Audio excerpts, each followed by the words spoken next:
कवि कबीरदास जी के कुछ प्रसिद्ध दोहे जिसको साखी कहते हैं, क्लास 10 में हम लोग पढ़ते थे। बहुत अच्छा लगता था, इसलिए मैं उसको यहाँ पे शेयर कर रहा हूँ और बहुत ही सिंपल भी है। ऐसी बाड़ी बोलिए मन का आपा खोए, अपना तन शीतल करें औरन को सुख होए। इसका सीधा सीधा अर्थ है कि कबीरदास जी ने बाणी को अत्यधिक महत्वपूर्ण बताया है और दोहे में कहा है कि हमें ऐसी मधुर बाणी बोलना चाहिए जिससे हमें शीतलता का अनुभव हो, साथ ही सुनने वाले को मन भी प्रसन्न हो।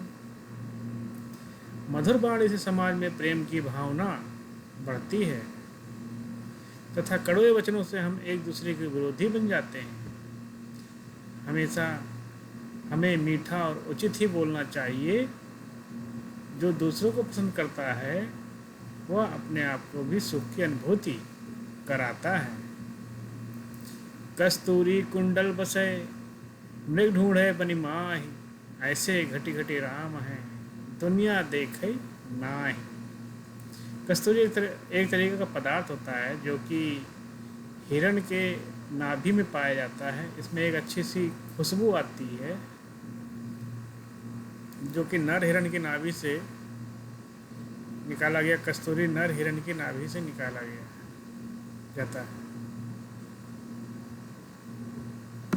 अब इस दोहे का भावार्थ क्या है कि वो जो कस्तूरी होती है वो हिरण की नाभि के अंदर ही रहती है, परंतु हिरण इस बात से अनजान रहता है।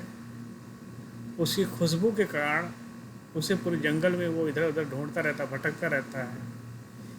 तो उसका कंपैरिजन उन्होंने ईश्वर से किया है कि हम ईश्वर को प्राप्त करने के लिए उन्हें मंदिर, मस्जिद, चर्च या गुरुद्वारा में ढूंढते रहते, पूजा पाठ में ढूंढते हैं, जबकि ईश्वर तो कण कण में बसे हुए हैं। उन्हें कहीं ढूंढने की ज़रूरत ही नहीं है।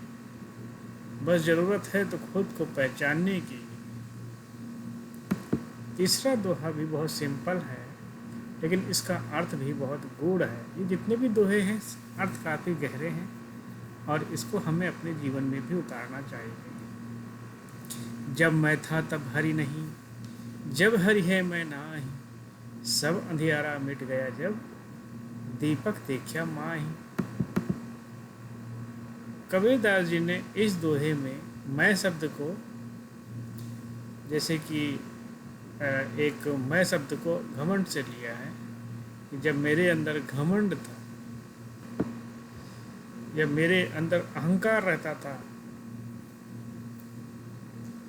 तब तक वह ईश्वर की भक्ति में लीन नहीं हो सकता जब तक उसके अंदर, मनुष्य के अंदर अहंकार है।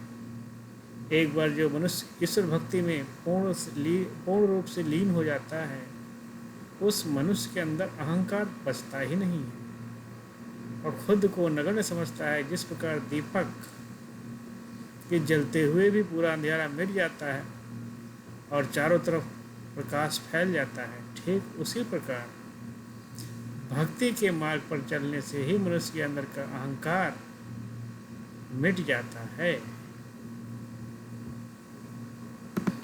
सुखिया सब संसार है खावे अर सोए, दुखिया दास कबीर है जागे अर रोए। इन पंक्तियों में कबीरदास जी ने समाज के ऊपर व्यंग किया है। वह कहते हैं कि सारा संसार किसी की झांसे में जी रहा है। लोग खाते हैं और सोते हैं, उन्हें किसी प्रकार की चिंता नहीं। वह सिर्फ खाने और सोने से ही खुश हो जाते हैं, जबकि सच्ची खुशी तो तब प्राप्त होती है जब आप प्रभु की आराधना में लीन हो जाते हैं। परंतु भक्ति का मार्ग इतना आसान नहीं है। इस वजह से संत कबीर को जागना पड़ता है, उसके साथ साथ रोना भी पड़ता है।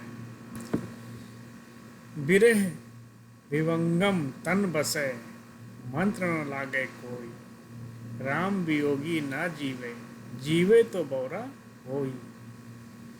जिस प्रकार अपने प्रेमी से बिछड़े हुए व्यक्ति की पीड़ा किसी दवा से ठीक नहीं हो सकती या मंत्र से ठीक नहीं हो सकती।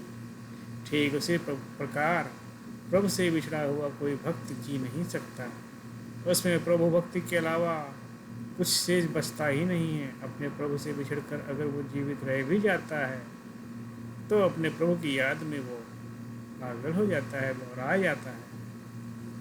निंदक नेड़े राखिए आंगड़ कुटी बधाए, बिन सांबड़ पाणी बिना निर्मल करे सुभाए। इस दोहे में भी कबीरदास जी ने बड़ी अच्छी बात कही है। कबीरदास जी के अनुसार जो व्यक्ति निंदा करते हैं उनसे कभी दूर नहीं भागना चाहिए। अक्सर क्या होता है, अगर कोई निंदा हमारी करता है तो हम लोग उससे दूर भागने लगते हैं, बल्कि ऐसा नहीं करना चाहिए।